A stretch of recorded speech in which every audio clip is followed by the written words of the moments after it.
Dan is a knowledgeable source of information, not just about films, but life in general. So if you have any questions, you need to ask Dan tonight. We're going to take some questions later. Dan, how long, you know so much about this movie. How long did it take to make this film? What was this was a long production, I know, so. Correct. Now, you could actually say it took up most of Steven Spielberg's life. He first took an interest in Lincoln when his uncle took him at age 5 or 6 to the Lincoln Memorial, and he was just haunted by this statue.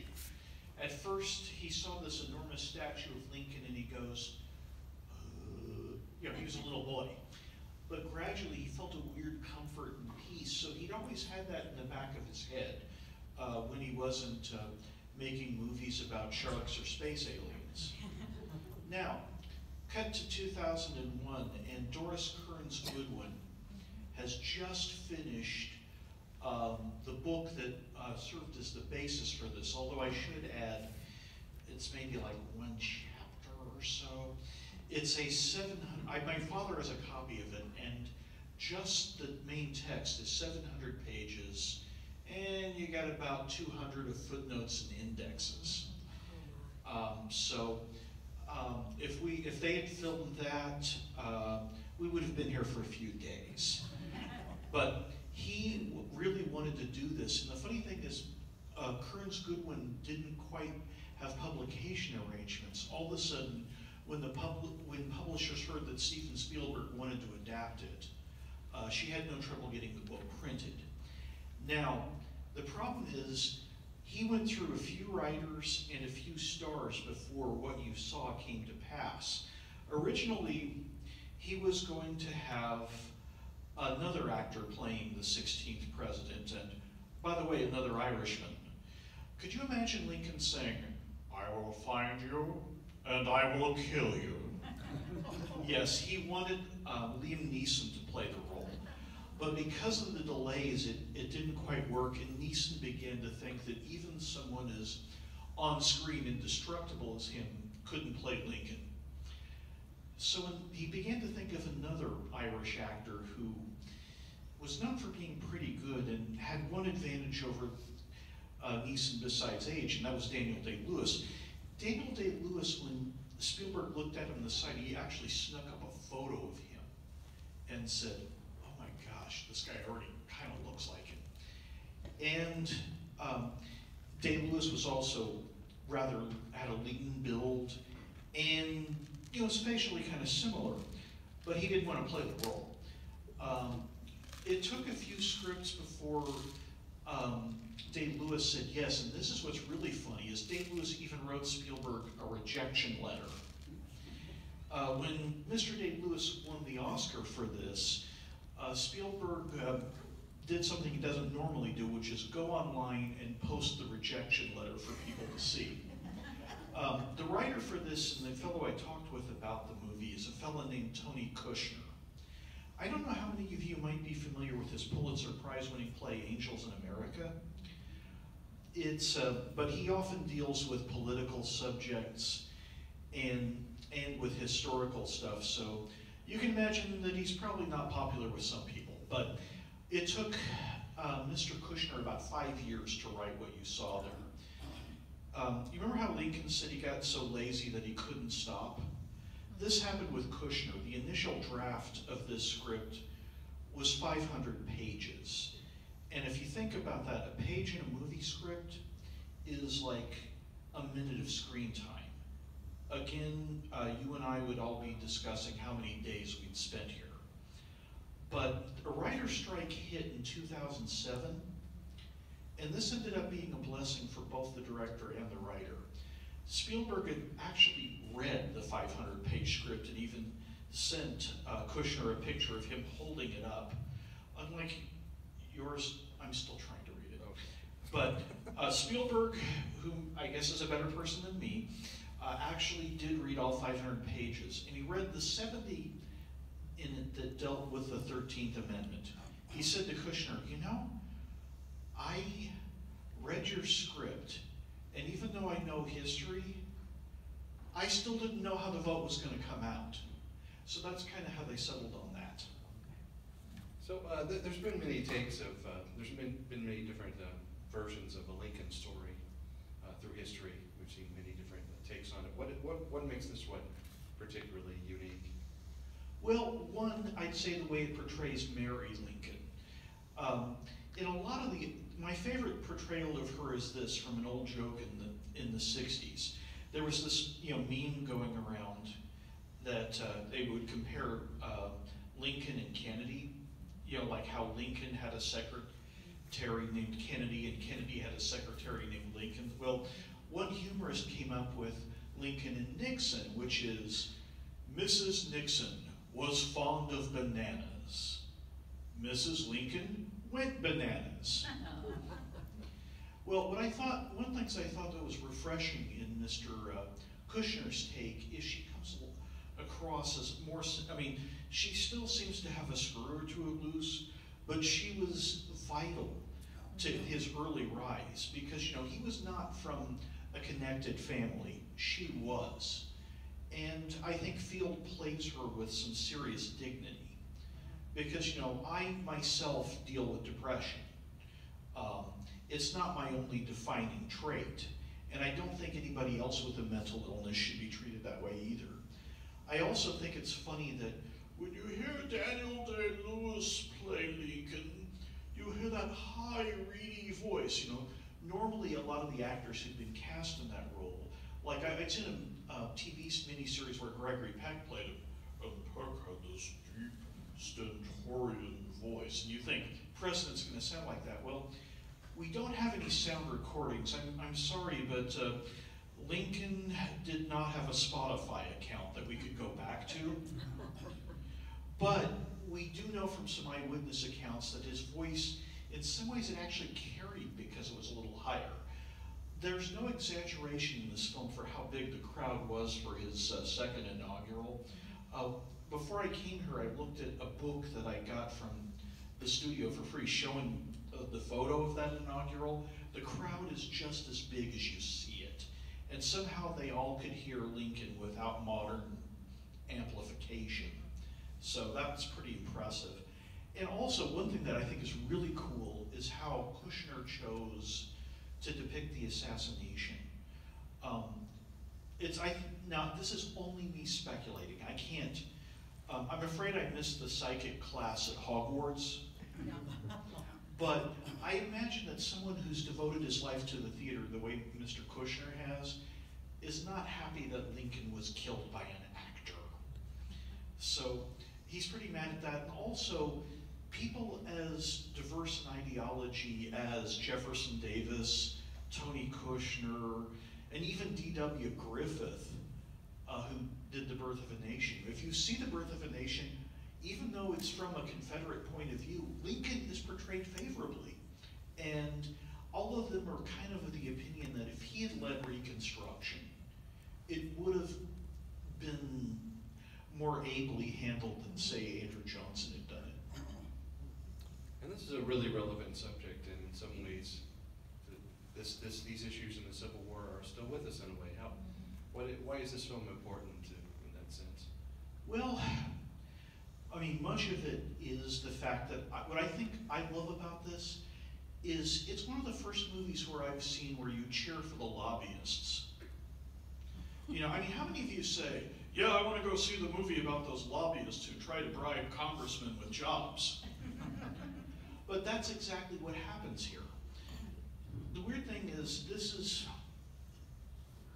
part of the system, but in this case, it was to do something good. You see how slimy James Spader is as he's playing W.N. Bilbo.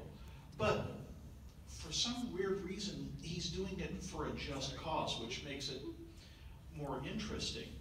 And, you can see that some of this haggling and some of this stuff for values that we now hold was work. And I think, if anything, though, having Lincoln prevaricate and using legal dodges forces us to see him as a person.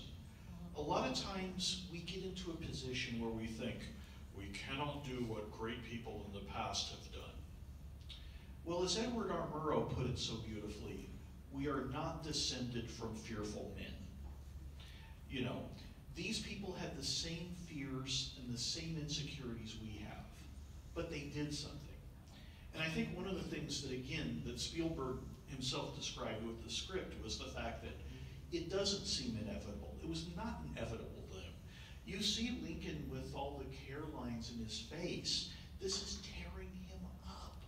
And that's why this movie, I think it inspires us. I mean, another thing I love is the fact that it is right to complain about a lack of civility in this day and age, but look at what Lincoln was up against. People are calling each other reptiles on the floor of the House.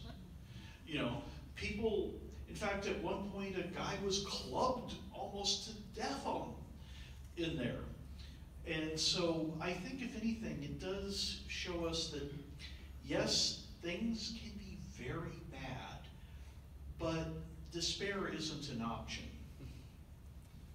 Does anybody have any questions or comments for Dan? Yes, sir. So, say a little bit about the specifics of the political events that happened.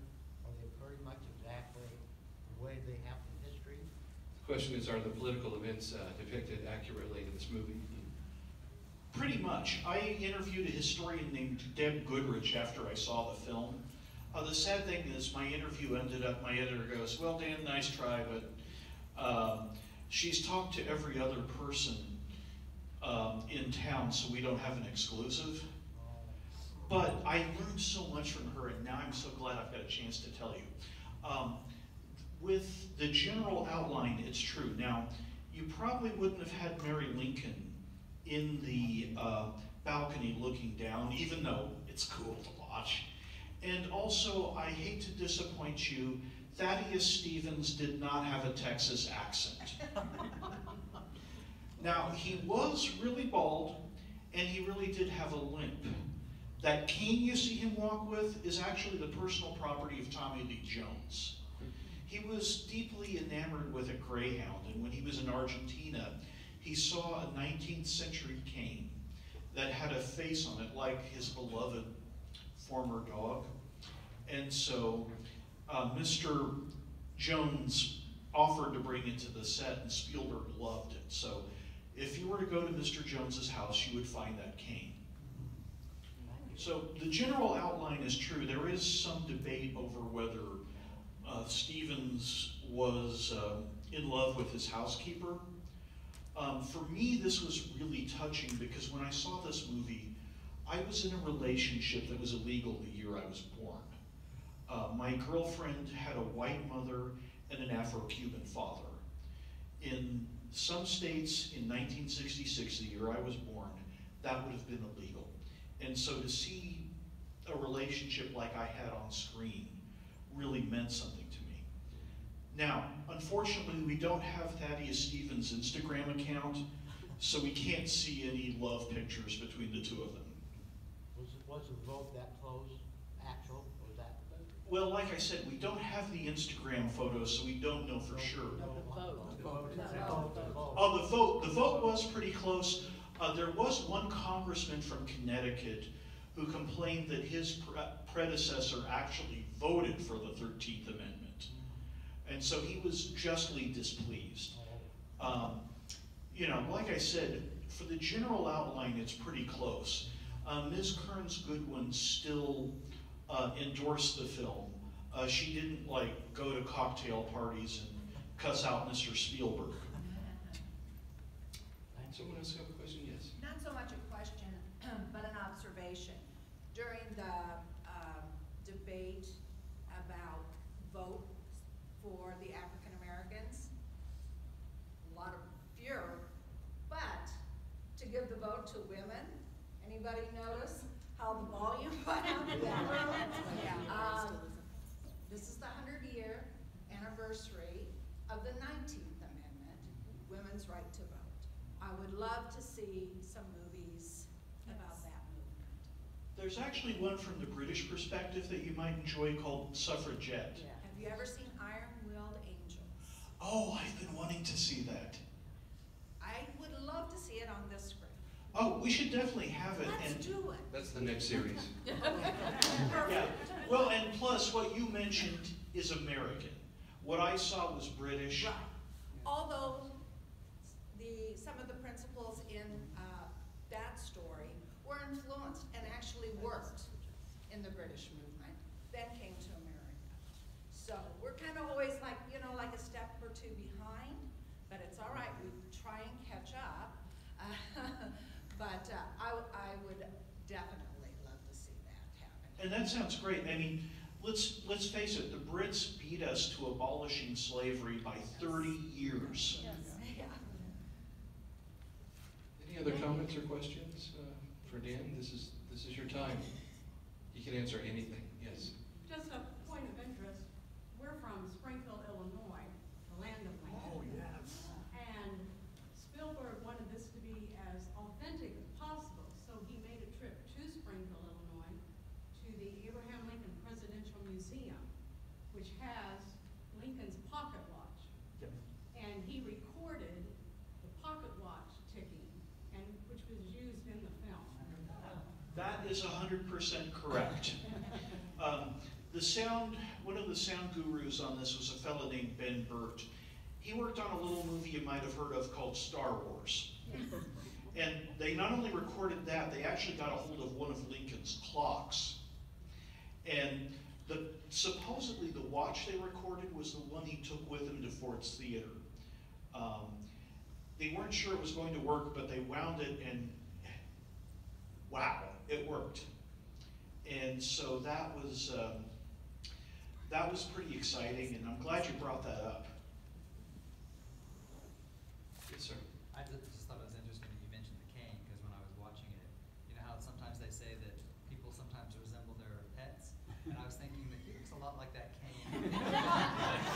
It's so funny that you brought that up too. Oh yes, well speaking of pets, and I think this would be a good one to close our discussion, and it'll be a little more funny. When I was interviewing Mr.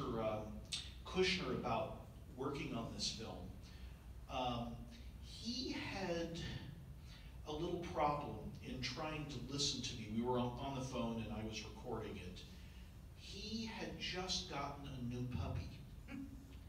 And so he's trying to juggle my questions and deal with the fact that he has the most adorable, lovable weapon of mass destruction in his apartment. So he still did a great job. I was grinning when I got the results because he told me so many great things. But here he is trying to keep this puppy from chewing everything up. And he said in a very New Yorkish voice, "It's murder." Anybody else have any comments or questions? All right, well, I think we're going to wrap this up. Please check us out on CinemaKC.com. We will be doing other series in the Presidents on Screen series, as well as many other events we have going on. We have an environmental series coming up on Earth Day. There's some great movies coming down the pike. Dan's probably going to be at the next one. And we really, again, appreciate the Midwest Genealogy Center and Mid-Continent and Jennifer and everybody at Truman. And our Actually, I would like to bring board. one thing up. I got the mic, hang on. And our board, of course, our hard-working board. And yeah, we will continue to hopefully do great things with CinemaKC. Well, you asked me earlier about why this still resonates. Well, basically the Civil War is in all of us. And since this is the Genealogy Center, I thought some of you might like to know that I have one ancestor who fought in the Civil War. He was a Union soldier who burned down Atlanta and scared the snot out of Scarlett O'Hara. And my mother's family fought on the other side. So I guess that helped explain some of our family arguments when I was growing up. But the thing is, it's part, whether, because it's, in my case, it's basically split me in two. It's very much a part of all of us now. But as the movie shows, we can move past some of our difficulties, and we should definitely do the best we can. That's a great way to end the night. Thank you. Well, everybody have a great and safe trip home. And, yes. I'd like to make a comment, talk about the Civil War and everything else. want to find out more about the Civil War and all the slavery issue, what happened through Johnson's administration and Grant's administration, it is quite a book. The book is about this thick. It is a big Grant book. by Rod Serling. Terrific. Oh, yeah. We'll wait for the film with that. Yeah, I've read his book on Washington. That is essential reading. Yeah. Well, have a very safe night, everybody. Thank you so much for coming out. Anyone want to stop it?